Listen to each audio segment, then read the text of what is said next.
حتى أهل البدع والأهواء، أهل البدع العقائدية وأهل البدع السياسية. أنا أقول بيننا وبينكم السلف، بيننا وبينكم الكتب، كان فيقول البدع بيننا وبينكم. Bismillahirrahmanirrahim. Alhamdulillahirabbil alamin. Wassalatu wassalamu ala rasulihil amin. Wa ala alihi wa ashabihi wa man tabi'ahum bi ihsanin ila yaumiddin. Amma ba'd. Ikhwanil kiram rahimani wa rahimakumullah. Pertemuan yang lalu kita telah masuk pada al-aslus sadis, pokok yang keenam yang merupakan pokok terakhir yang dibawakan oleh Syekh Muhammad bin Abdul Wahhab An-Najdi rahimahullah ta'ala, yang beliau sebutkan pokok ini dalam bentuk tahdzir, peringatan dari suatu syubhat yang diletakkan oleh syaitan, yang secara mafhumnya ikhwani fillah berarti padanya anjuran untuk kita betul-betul memperkuat diri dari sisi keilmuan dan pengamalan terhadap Al-Quran dan Sunnah.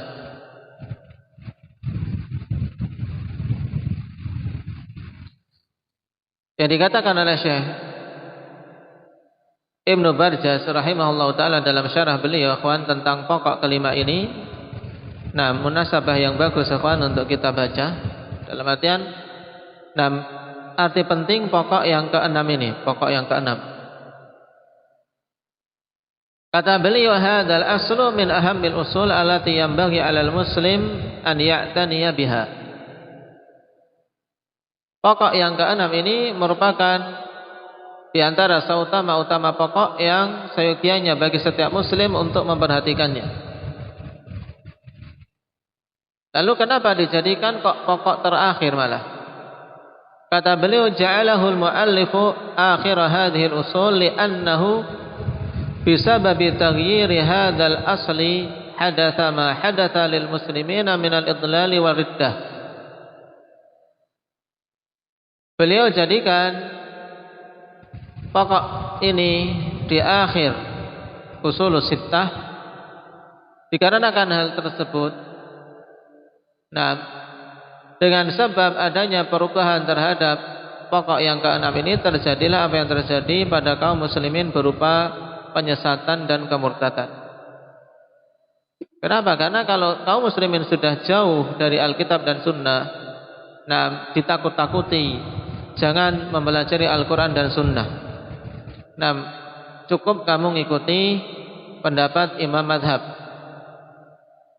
Ini akan terjadi penyesatan. Juga, nah, kalau salah dalam mengikuti orang, misalnya mengikuti kaum sufi, sehingga taklid terhadap nah, wali-wali yang mereka munculkan, atau habib-habib, atau yang lainnya, bisa terjatuh dalam kemurtadan. Ka'annahu arada anna hadhihi al-usul al-khamsata al-ula wadihatun wa jaliyah wa anna an-nasa ma dafa'ahum li raddil usul al-khamsah al-ula wal idlalu fiha illa annahum dallu fi hadzal asl. Nah, seakan-akan beliau menginginkan bahwasanya pokok yang kelima yang pertama, ikhwan, pokok yang kelima yang pertama, siapa yang bisa menyebutkan dengan cepat? Kashfi. Nah, 5 pokok yang pertama apa saja yang pertama? Secara ringkas.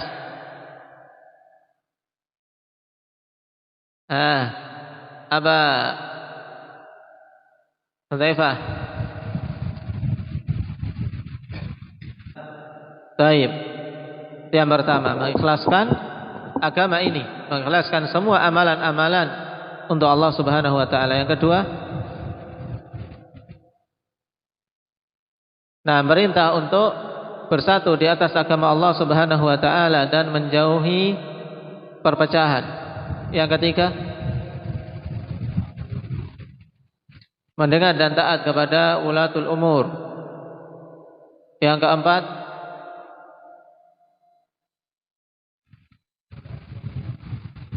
bayanul ilmi wal ulama.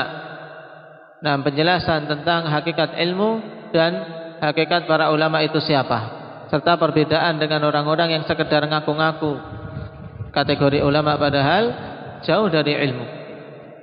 Kemudian yang kelima, penjelasan tentang siapa itu wali-wali Allah. Nah, kelima pokok ini ikhwan, yang awal tidak sebenarnya asalnya jelas, sangat jelas. Perkara yang sangat jelas. Kenapa? Karena diterangkan di dalam Al-Quran dan Sunnah dengan penjelasan yang sangat gamblang.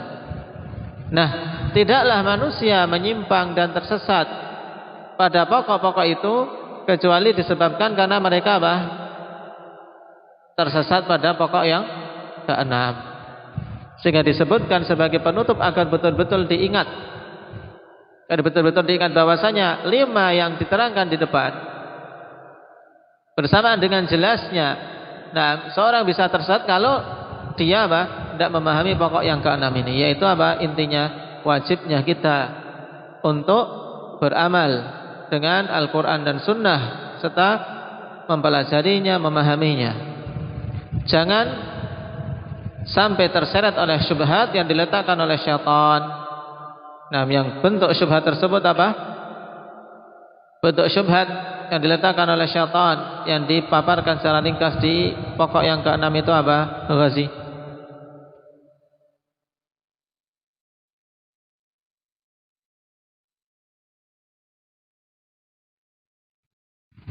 Bahwasanya orang yang boleh mempelajari Al-Quran dan Sunnah itu harus apa? Mujtahid mutlak. Baik. Coba yang lainnya apa yang bisa dipetik? Talha.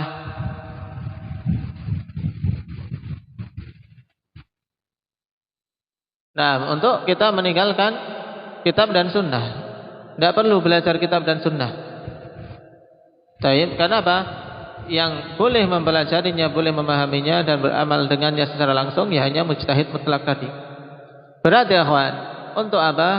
Untuk syubhat yang dipaparkan secara ringkas ini, kalau mau kita rinci sebagaimana ditegaskan oleh Imam Asy-Shinqiti rahimahullah taala dalam Adwaul Bayan, nah padanya 2 unsur akhwan, 2 unsur yang diistilahkan dalam ilmu kalam muqaddimah. Ada 2 muqaddimah. Muqaddimah yang pertama, bahwasanya apa? Mereka katakan al-amal bil kitabi wa sunnah la yajuzu illa lil mujtahidin.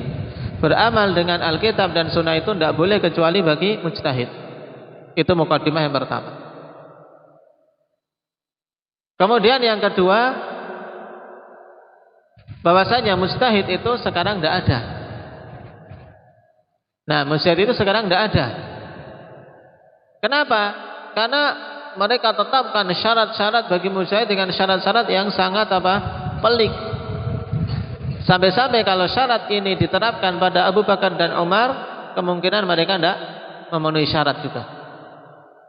Berarti intinya akhwan, ingin meniadakan adanya mujtahid. Berarti sudah manusia pada zaman sekarang tidak perlu repot-repot belajar Al-Quran dan Sunnah. Tinggal apa?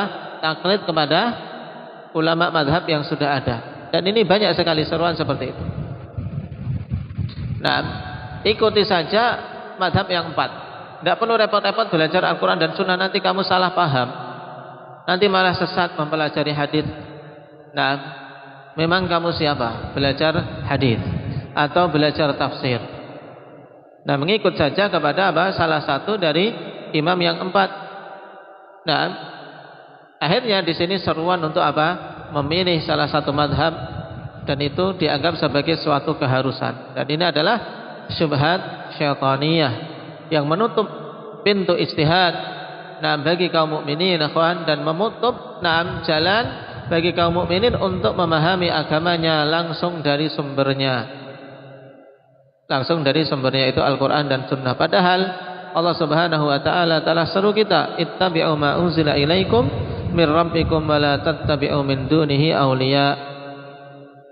Kita diperintahkan untuk mengikuti apa yang diturunkan pada kita, yaitu Al-Quran dan Sunnah.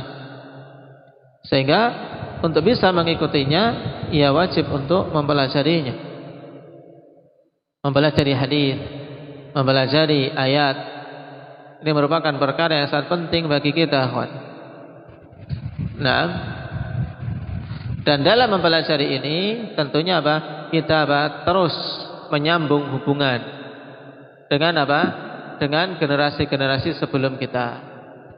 Bagaimana cara menyambungnya? Ya dengan apa? Melihat riwayat-riwayat mereka, terutama pada 3 generasi awal, generasi sahabat, generasi tabi'in dan atba'ut tabi'in. Dikarenakan merekalah generasi yang telah mendapatkan rekomendasi. Oleh karena itulah ditegaskan oleh para ulama, nah, selain wajibnya kita mengikuti Al-Quran dan Sunnah, kita wajib menambahkan unsur yang ketiga, yaitu dengan pemahaman salaful ummah.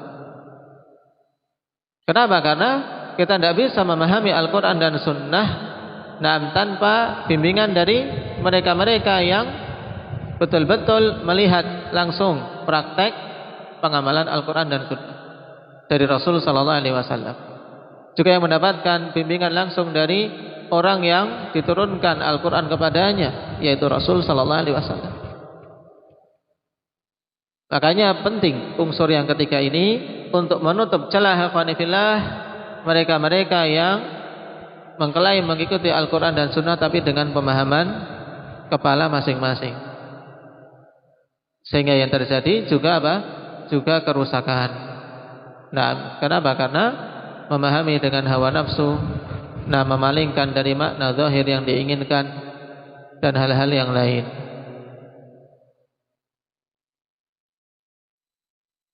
Baik.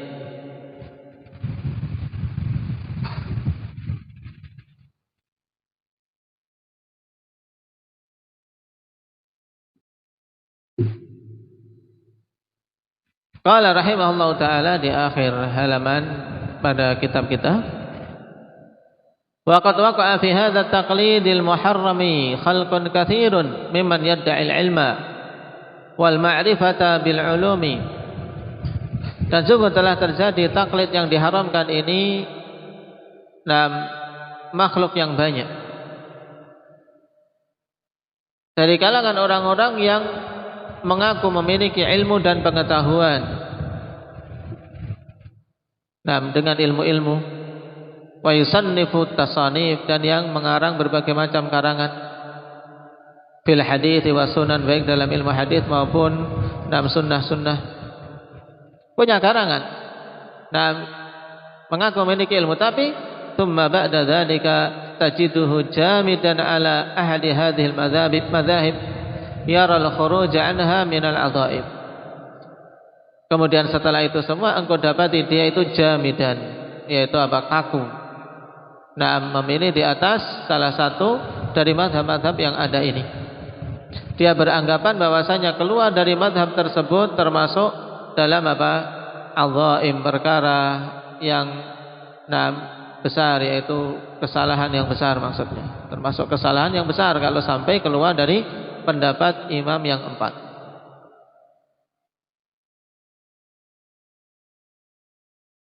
Dan ini memang ikhwanifillah di antara musibah terbesar yang menimpa kaum mukminin, ketika kebanyakan mereka menganggap bahwasanya pemahaman din tidak boleh keluar dari 4 mazhab yang ada dan mewajibkan untuk memilih salah satunya.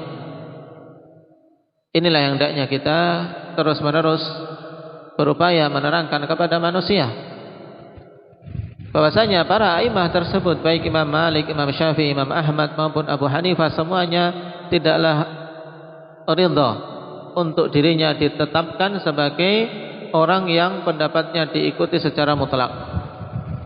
Bahkan kalimat-kalimat mereka sangat jelas, dan selaras, yang menegaskan bahwasanya kapan saja didapati dalil yang sahih, maka kewajibannya adalah untuk mengambil dalil tersebut.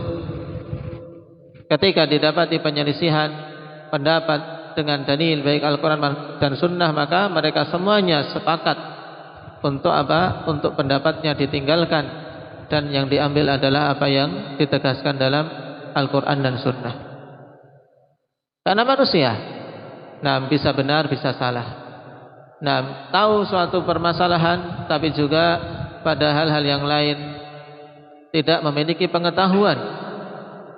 Kenapa? Karena tidak ada yang sempurna dari sisi ilmu.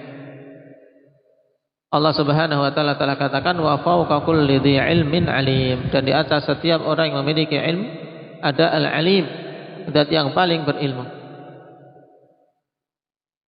Qala hadhihi khulasatun mufidatun fi hadzal asl wa lastu bisadadi bahthi ahkamil ijtihad wa taqlid. Dan ini kesimpulan yang bermanfaat pada pokok yang keenam ini. Dan aku tidaklah sedang dalam membahas tentang hukum-hukum ijtihad dan taklid. Kenapa? Fa inna mawdi'a dzalika ma'rufun fi mawatinihi. Karena tempat pembahasan hal tersebut dikenal, diketahui di tempatnya masing-masing. Dan memang di antara cabang ilmu yang membahas tentang masalah ini secara detail adalah ilmu usulul fiqh. Ilmu usulul fiqh. Karena memang di antara tujuan mempelajari usul fiqh ikhwani fillah yaitu untuk mengantarkan talib kepada tingkatan ijtihad. Tingkatan ijtihad untuk bisa memahami dalil dengan benar, mengambil istinbat. Makanya di sanalah dibahas tentang masalah ijtihad dan taklid. Walaupun telah kita lewati pembahasan secara ringkas bahwasanya ijtihad tetap terbuka pada setiap zaman. Ijtihad itu tidak tertutup, akhwan. Kenapa? Karena masail yang muncul di setiap zaman banyak hal-hal yang baru yang tidak didapati kasus-kasus itu sebelumnya. Maka disitulah dibuka pintu ijtihad. Ketika terjadi fitnah, terjadi peristiwa yang ada pada kaum muslimin, sehingga butuh para ulama mengambil ijtihad padanya. Walaupun pokok-pokok dalil, pokok-pokok kaidah telah ada, karena Islam telah sempurna. Tapi bagaimana menerapkan dalil-dalil dan kaidah pada peristiwa yang muncul, inilah yang butuh kesungguh-sungguhan dalam memahaminya. Demikian pula taklid telah kita lewati bahwasanya taklid hukum asalnya adalah muharram, dilarang.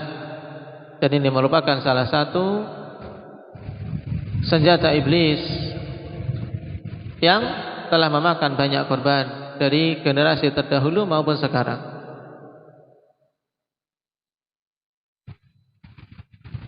Yang termasuk dalam perkara pokok jahiliyah, ketika mereka diseru kepada kebenaran, alasannya dengan alasan taklid. Inna wajadna aba'ana ala ummah wa inna ala atharihim muqtadun. Kita dapati orang-orang tua kami di atas suatu agama dan keyakinan, dan kami di jejak-jejak mereka mengikuti. Wala yatanasabu al-kalamu alaihi fi hadzal mawtin lima aradnahu fi hadzal syarhi min at-taysir. Wallahul muwaffiq. Dan tidak cocok untuk membicarakan itu secara panjang lebar di tempat ini, dikarenakan kami menginginkan pada syarah ini kemudahan. Untuk apa? Memudahkan pembahasan sehingga tidak mempersulit. Wallahul muwaffiq. Alhamdulillah selesai kita dari membaca syarah Al-Usul Sittah ini, akhwan. Semoga Allah Subhanahu wa taala berikan kemanfaatan pada apa yang kita pelajari, dan diingat-ingat inti dari 6 pokok tersebut. Karena 6 pokok ini merupakan pokok-pokok din yang hendaknya seorang muslim betul-betul menegakkan dalam kehidupannya. Tayyib, nasallallahu taufiq wassadad, walhamdulillahirabbil alamin.